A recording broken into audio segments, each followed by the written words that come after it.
The other piece of this, and Drew, I know this struck you when we were watching you inhale. Yeah. That especially, I mean, you touched on it looking in the oral cavity, but when you're actually snorting, I mean, your nasal passages, the inside of your nose, the back of your throat, your upper airway, your lungs are all at risk with these particles that when they stick to the lining there, they can cause erosion, just like you said. They can be a seed for an infection in any one of those sites. That type of infection potentially can be very, very serious. This realistically could kill you. And I wanna turn to you, Judy, because this is hard for us to watch, because watching her eat that harsh cleaner was really, really difficult.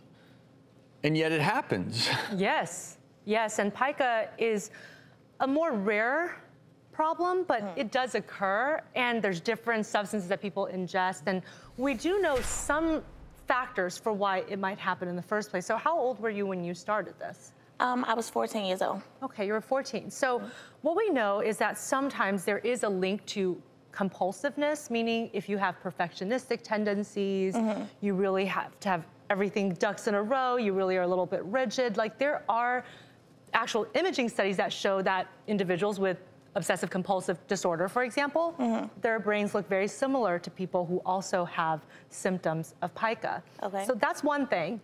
Another thing is we find that there is a correlation with some kind of developmental trauma. If you've had any traumatic experiences as a child, this is almost a way to feel safe and to calm anxiety. So I was just wondering, as I'm telling you this, if any of this sounds familiar to you around that time or before that time. Around the time that I did start, I was about to start high school. You know, everybody just getting your ear, the girls are this, the guys are this, you know, just straight nervousness. So I don't know if that could have played a part into it. I would say so.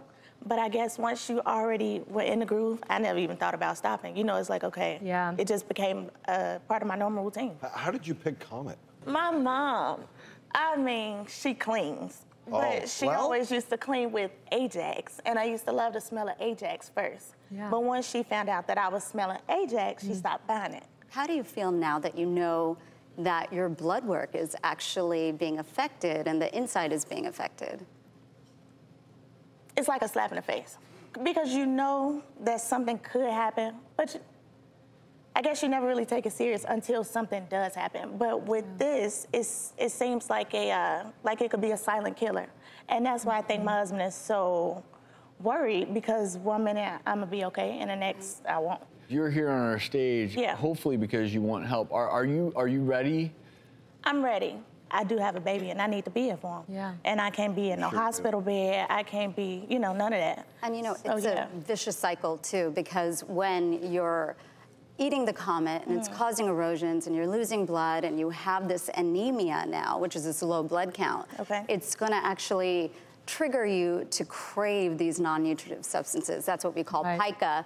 And so it's a vicious cycle, because now you're gonna crave it more, you're gonna become more anemic, crave it more. So the first thing I wanna do, in addition to, you know, what they have in mind, is to write you a prescription for iron, so we can at least start that process. And so I'm thankful for you, Dr. Sachar, for taking her under your wing, because today can be that day, and obviously a 10-year habit, we're not gonna fix it on stage in one day, but we want you to get better. So we actually have set up 6 months of weekly sessions with Kevin Bird. He's from Chapin Behavioral Therapy, because this is gonna take some time, but if you're ready for this, Kevin's gonna help you. I'm ready, I'm excited. If we're gonna live life, we're gonna have to do it the right way. So. It's time for let's just do it. Yeah, let's do it. Well, Kim, we certainly wish you, Matias, and your young family all the best, and thank you for sharing.